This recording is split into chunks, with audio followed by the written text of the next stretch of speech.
Hello my dear friends, मैं आपके अपने YouTube channel start to fluent learning इस क्लास में हार्दिक हार्दिक स्वागत करता हूं। दोस्त, आज का क्लास उन साथियों के लिए है, उन स्टूडेंट के लिए है जो क्लास 9th में पढ़ते हैं तथा इंग्लिश जानने समझने के लिए इच्छुक हैं। तो दोस्त, आज की क्लास में हम लोग जो है धर्मयुद्ध जो चैप्टर हमने पिछले वीडियो क्लास में इसके पहले पार्ट को देखे थे, आज हम लोग दूसरे पार्ट को पढ़ने वाले हैं। पहले पार्ट में हम लोगों ने अर्जुन देवचंद जी के बारे में जाने थे, समझे थे, और इस पार्ट में हम लोग धर्मयुद्ध नाटक की ओर आगे बढ़ेंगे। तो हम बता दें इस नाटक को शुरू करने से पहले कि जो भी व्यूवर्स हैं, जो भी सुनने वाले समझ देखने वाले हैं, तो वह शुरू से लेकर के अंत तक बने रहे मेरे साथ, क्योंकि यह कहानी आपको, यह नाटक आपको ज़रूर अच्छी लगेगी और अच्छे लगने के साथ साथ आपको समझ में भी आएगी और आपको प्रश्न उत्तर बनाने में भी सहूलियत होगी और प्रश्न के जवाब भी देने में भी आपको अच्छा लगेगा। तो चलिए नाटक की ओर चलते हैं। तो नाटक का नाम है धर्मयुद्ध। तो इसमें सबसे पहले पद्मा की ये कहानी थी, हमने बता ही दिया था। और पद्मा जो है, सबसे पहले पद्मा की एंट्री होती है और उसकी माँ की। तो पद्मा अपने माँ से पूछती है कि mother, what is the identity of a women, अर्थात माँ, औरत की पहचान क्या है। Mother, what is identity of a women, माँ, औरत की पहचान क्या है, पद्मा पूछती है। तो उसकी माँ बोलती है, व्हाई डू यू आस्क, ऐसा तुम क्यों पूछती हो। तो फिर पद्मा कहती है,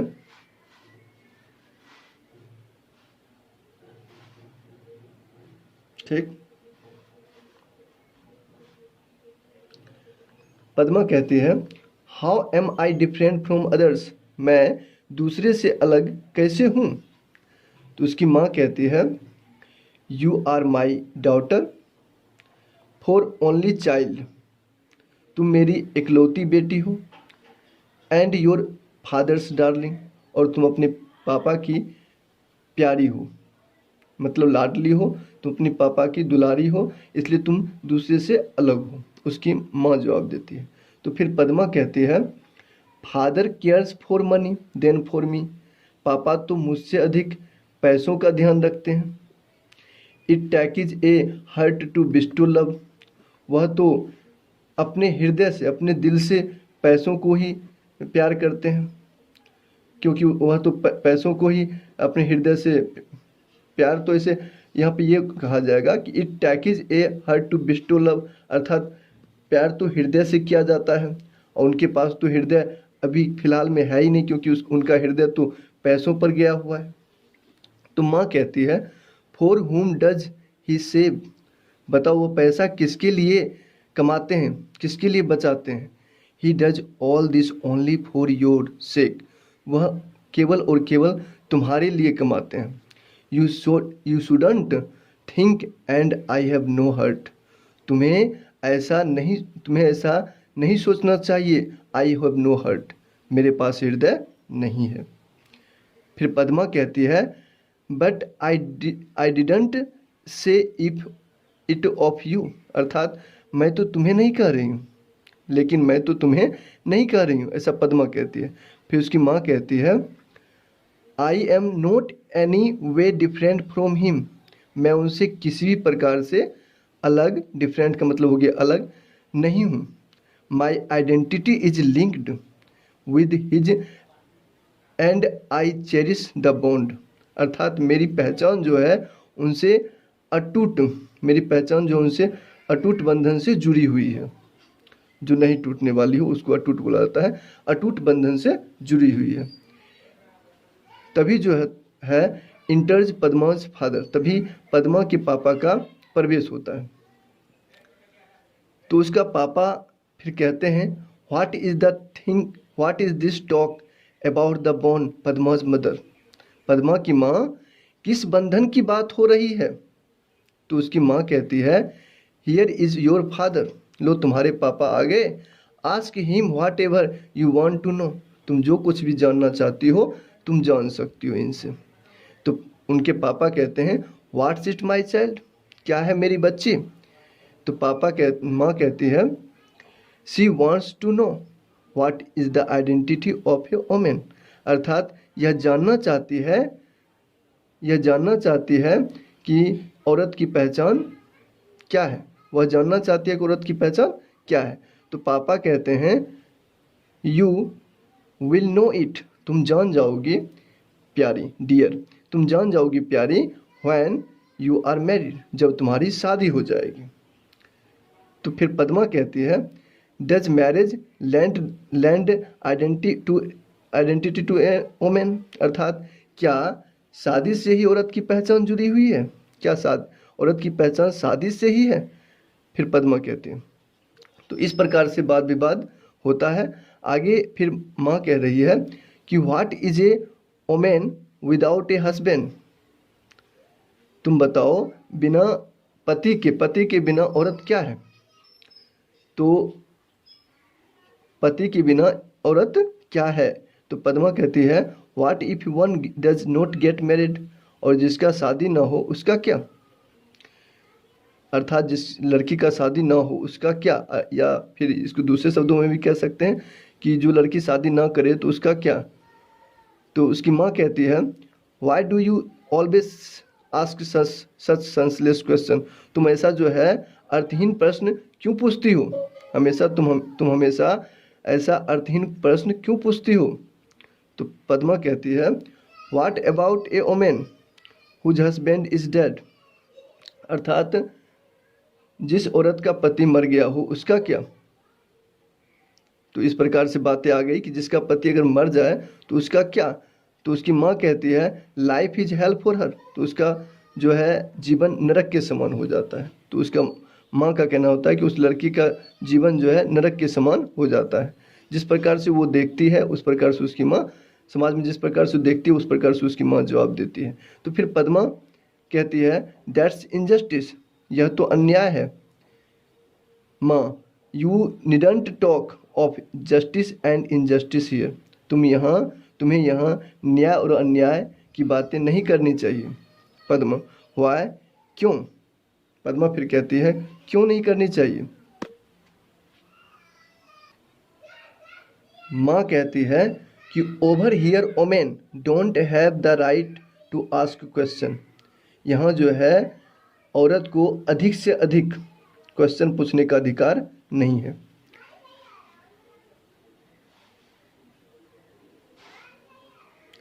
यहाँ जो है औरत को अधिक से अधिक प्रश्न पूछने का अधिकार नहीं है।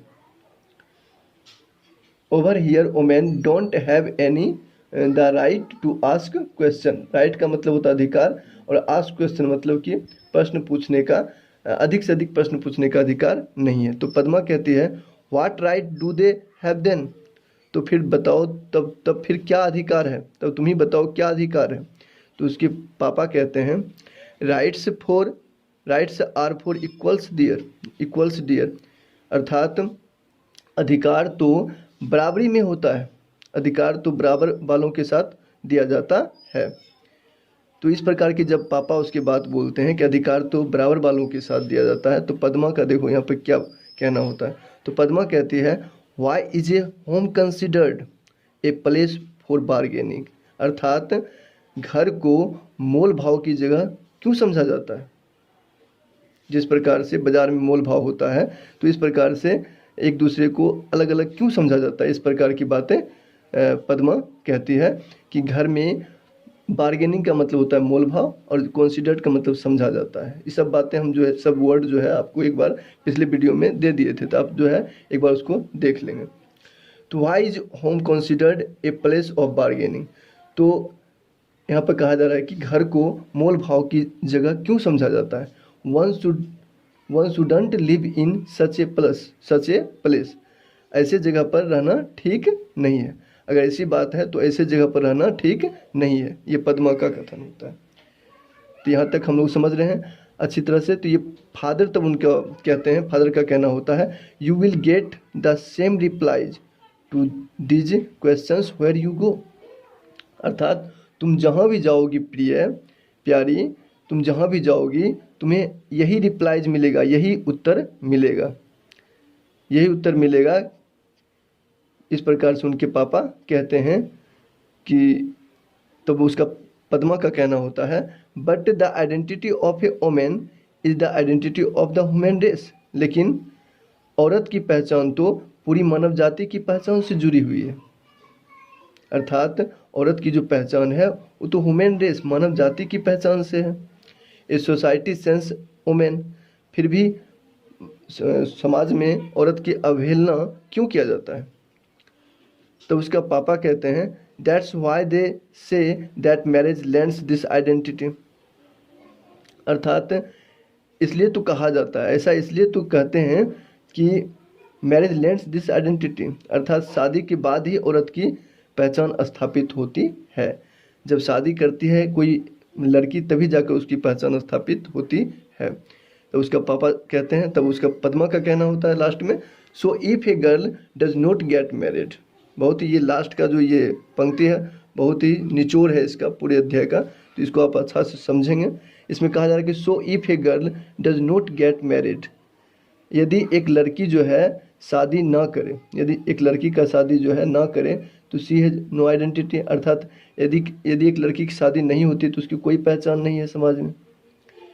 तो इस प्रकार के कहती है। आगे फिर इसमें है कि why is it that an unmarried man is venerated. अर्थात कोई अगर यहाँ पे है कि why is that an unmarried women, अर्थात कोई एक पुरुष जो है जब शादी नहीं करता है, समझने वाली बात है, एक पुरुष जब शादी नहीं करता है तो is venerated and called is saint, अर्थात आदरणीय और उसको संत कहा जाता है। अगर एक अनमैरिड वोमेन, अगर एक पुरुष जो है शादी नहीं करता है तो उसको समाज में आदरणीय और संत की निगाह से देखा जाता है, संत कहा जाता है।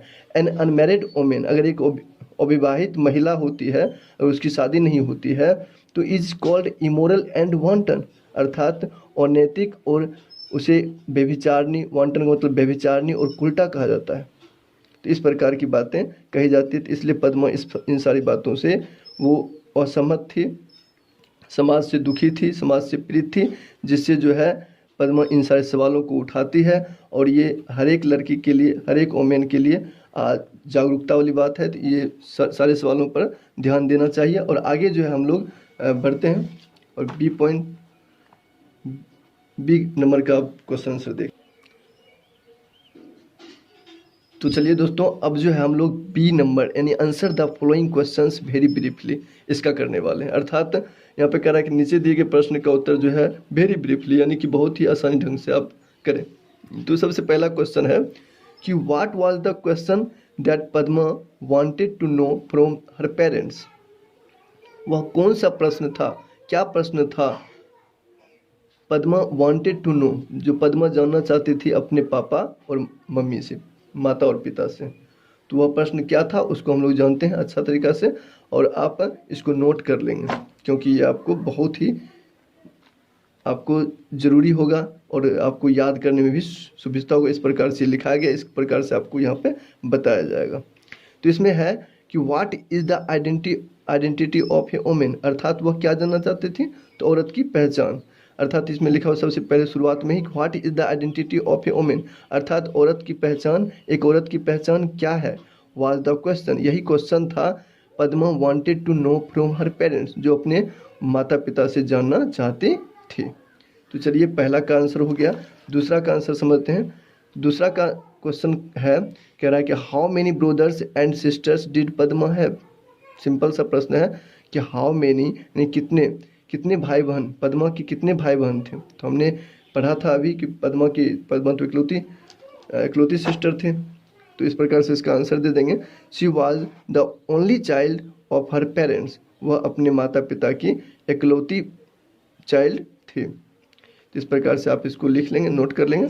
अगला हम लोग चलते हैं तीसरा नंबर पे। तो तीसरा नंबर कह रहा है कि why was Padma unhappy with her parents. Padma जो है अपने माता पिता से, अपने पिता से, खास करके पिता से क्यों दुखी था, किस बात से दुखी था। तो इसको देखते हैं हम लोग।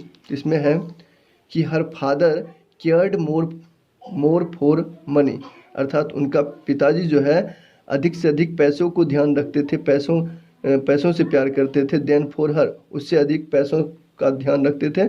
सो Padma was unhappy with her father, इसलिए जो है पद्मा अपने पिता से दुखी थे, अनहैप्पी थे। चलिए आगे चलते हैं। तो अगला प्रश्न है 4 का, for whom his life hell according to Padma's mother, Padma की माँ के अनुसार किसका जो लाइफ जो है whom is hell, life hell, किसका जो है जीवन नरक के समान बताया गया है इस कहानी में, इस नाटक में। तो पद्मा की माँ के अनुसार बताया गया है according to Padma's mother life is hell for the women whose husband is dead, जिसका पति मर गया हो उस औरत का जो है लाइफ नरक के समान हो जाता है।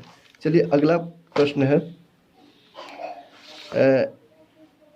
5वां number, what according to Padma is the identity of the human race, अर्थात पद्मा के अनुसार मानव जाति की पहचान से किसका जुड़ा हुआ है, अर्थात पद्मा के अनुसार is the identity of a human race, मानव जाति से कौन सा क्या जुड़ा हुआ है ना। तो इसमें हम लोग कहेंगे कि according to Padma the identity of a women is the identity of the human race, अर्थात पद्मा के अनुसार औरत की पहचान जो है द ह्यूमन रेस, तो मानव जाति से जुड़ा हुआ है। क्या चीज़ जुड़ा हुआ है, तो मानव औरत की पहचान जुड़ा हुआ है। तो यहाँ पर हम लिखेंगे 5 का आंसर कि अकॉर्डिंग टू पद्मा के अनुसार the identity of a women is the identity of the human race.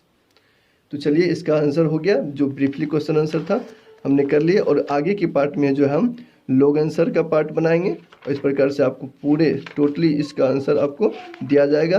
तो आप जितने भी 9th के स्टूडेंट हैं या फिर जितने भी आपको सगे संबंधी हैं उनको भी आप शेयर कर सकते हैं, ठीक है।